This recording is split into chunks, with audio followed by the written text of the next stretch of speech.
Have you ever heard stories from the Bible and wondered if our God is so loving and so forgiving, why, throughout history, has He been so vengeful?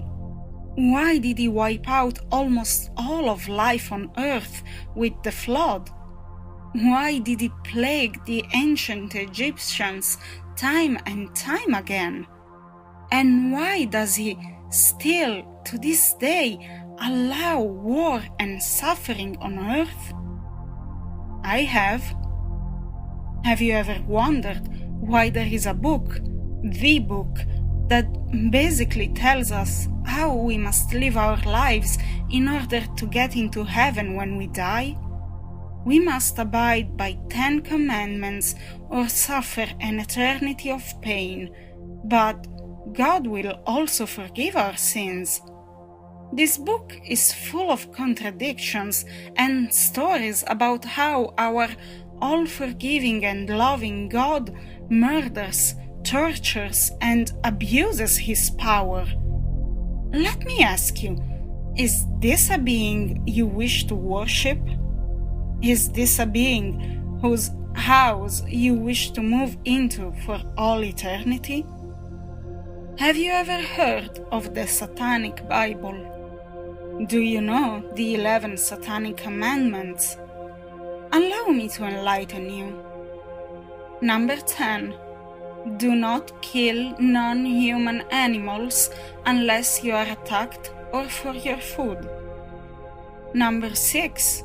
Do not take that which does not belong to you unless it is a burden to the other person and they cry out to be relieved. Number 5.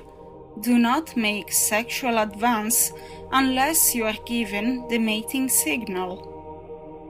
These are just the rules in which to live by, and what of Satan himself?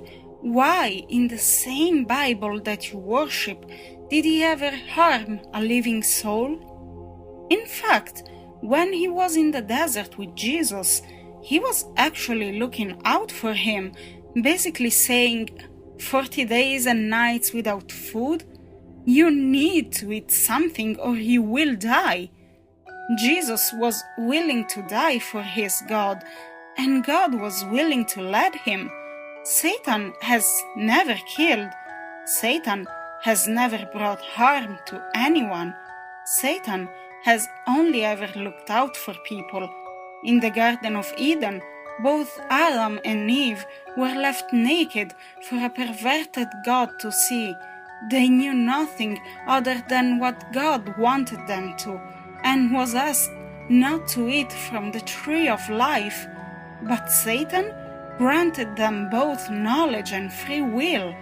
Their eyes were opened to how cruel their God really is, and for this they were banished. Would an all-forgiving, all-loving God do that? Some people say that the devil's greatest trick was convincing the world he didn't exist, but I believe those people are wrong. We were all wrong for so long.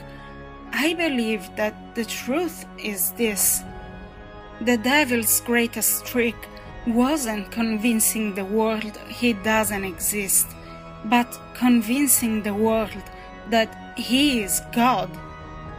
I believe that somehow the devil overthrew God and banished him from heaven.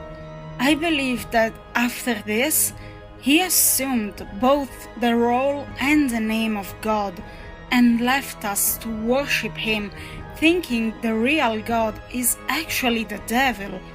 I believe this is why God is so vengeful in the Bible. I believe this is why God sends down plagues. I believe this is why God has killed, yet the devil has not. I believe they swapped places and we just don't know it. And I believe when we pray to our God to join him in heaven, our prayers are answered, but we don't go where we expect.